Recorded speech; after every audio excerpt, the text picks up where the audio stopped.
সবাইকে শুভেচ্ছা ও ভালোবাসা জানিয়ে আমি আফতাব হালদার আজ শুরু করছি রাজ্যের খবর। বিজেপি ভোট করতেই জানে না। হ্যাঁ, বিজেপি ভোট করতেই জানে না। এটা আমার কথা নয়, স্বয়ং দিলীপ ঘোষ এরকম মন্তব্য করেছেন। এবার চলুন ভিতরে গল্পটা কি আছে। লোকসভায় রাজ্যে বিজেপির টার্গেট ছিল 35টা আসন, কিন্তু হাতে এসেছে মোট 12টি আসন। তাও আবার কিছু কিছু আসনে খুব কম মার্জিনে জিতেছে। যাই হোক, কম মার্জিনে হলেও জিতেছে, তো এটাই বড় কথা। তাহলে কি দাঁড়ালো?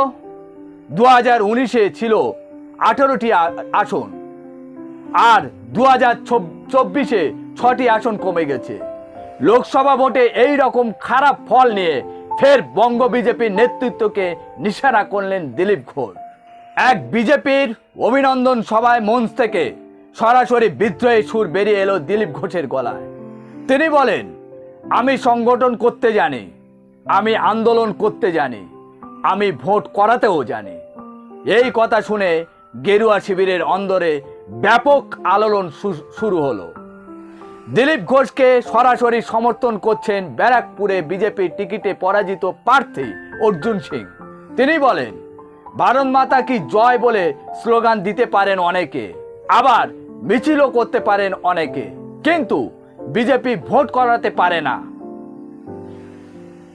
অর্জুন সিং আরো বলেন, দিলীপ বাবু ঠিকই বলেছেন, আগে বিজেপির সংগঠন তৈরি করতে হবে, তারপর তৃণমূলের সঙ্গে লড়াইয়ের ময়দানে নামতে হবে।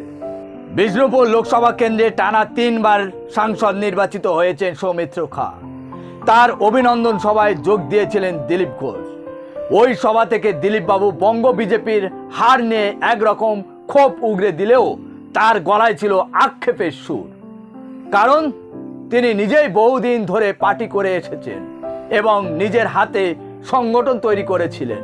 এমনকি রাজ্য সভাপতি পদে থেকেও সংগঠন মজবুত করতে পেরেছিলেন বলে তার ধারণা।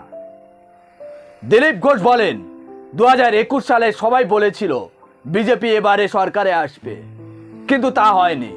তার মানে বিজেপির কোথাও ফাঁক আছে, অভিজ্ঞতাও কম আছে। প্রত্যেক নির্বাচন থেকে অভিজ্ঞতা সঞ্চয় করে আগামী দিনে কিভাবে ভালো ফল করা যায় তা শিখতে হবে। এখন প্রশ্ন হচ্ছে যে, দিলীপ বাবু যদি নিজে জিততেন তাহলে কি এত আক্ষেপ দলীয় নেতৃত্বের উপর চাপিয়ে দিতে পারতেন, নাকি সব ঠিক আছে বলে আগামী দিনের জন্য পথ চলা শুরু করতেন? লোকসভায় না যেতে পারায় দিলীপ বাবু ব্যক্তিগতভাবে বিভিন্ন সভায় এই ধরনের বক্তব্য বলছেন কি তা আমি জানি না। আপনারা যদি জেনে থাকেন তাহলে কমেন্ট করে জানান। আজ এখানে শেষ করছি। সবাই ভালো থাকবেন, সুস্থ থাকবেন। Tata, bye bye.